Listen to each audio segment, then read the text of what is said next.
पूर्व नाम उत्तरांचल उत्तर भारत में स्थित एक राज्य है जिसका निर्माण 1 नवंबर 2000 को कई वर्षों के आंदोलन के पश्चात भारत गणराज्य के 27वें राज्य के रूप में किया गया था। सन 2000 से 2006 तक यह उत्तरांचल के नाम से जाना जाता था। जनवरी 2007 में स्थानीय लोगों की भावनाओं को ध्यान में रखते हुए राज्य का आधिकारिक नाम बदलकर उत्तराखंड कर दिया गया। राज्य की सीमाएं उत्तर में तिब्बत और पूर्व में नेपाल में से लगी हैं। पश्चिम में हिमाचल प्रदेश और दक्षिण में उत्तर प्रदेश इसकी सीमा से लगे राज्य हैं। सन 2000 में अपने गठन से पूर्व यह उत्तर प्रदेश का एक भाग था। पारंपरिक हिंदू ग्रंथों और प्राचीन साहित्य में इस क्षेत्र का उल्लेख उत्तराखंड के रूप में किया गया है। हिंदी और संस्कृत में उत्तराखंड का अर्थ उत्तरी क्षेत्र या भाग होता है। राज्य में हिंदू धर्म की पवित्रतम और भारत की सबसे बड़ी नदियों गंगा और यमुना के उद्गम स्थल क्रमशः गंगोत्री और यमुनोत्री तथा इनके तटों पर बसे वैदिक संस्कृति से के कई महत्वपूर्ण तीर्थ स्थान हैं। देहरादून उत्तराखंड की अंतरिम राजधानी होने के साथ इस राज्य का सबसे बड़ा नगर है। गैरसैंण नामक एक छोटे से कस्बे को इसकी भौगोलिक स्थिति को देखते हुए भविष्य की राजधानी के रूप में प्रस्तावित किया गया है, किंतु विवादों और संसाधनों के अभाव के चलते अभी भी देहरादून अस्थायी राजधानी बना हुआ है। राज्य का उच्च न्यायालय नैनीताल में है। राज्य सरकार ने हाल ही में हस्तशिल्प और हस्तकरघा उद्योगों को बढ़ावा देने के लिए कुछ पहल की है। साथ ही बढ़ते पर्यटन, व्यापार तथा उच्च तकनीकी वाले उद्योगों को प्रोत्साहन देने के लिए आकर्षक कार्य योजनाएं प्रस्तुत की गई हैं। राज्य में कुछ विवादास्पद किंतु बृहत बाध्य परियोजनाएं भी हैं, जिनको पूरे देश में कई बार आलोचनाएं भी की जाती हैं, जिसमें विशेष है भागीरथी वीलांगना नदियों पर बनने वाली टिहरी बांध परियोजना। इस परियोजना की कल्पना काफ़ी साल पहले की गई थी और यह अंततः 2007 में बनकर तैयार हुआ। उत्तराखंड चिपको आंदोलन के जन्म स्थान के नाम से भी जाना जाता है।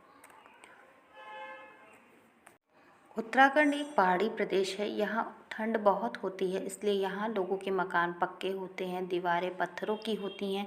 पुराने घरों के ऊपर से पत्थर बिछाए जाते हैं। वर्तमान में लोग सीमेंटेड का उपयोग करने लग गए हैं।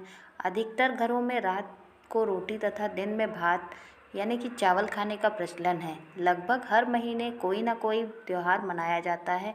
त्योहारों के बहाने अधिकतर घरों में समय समय पर पकवान बनते हैं। स्थानीय स्तर पर उगाई जाने वाली गहत, रैंस, भट्ट आदि दालों का प्रयोग होता है। प्राचीन समय में मंडुआ और झिंगुरा स्थानीय मोटा अनाज होता था।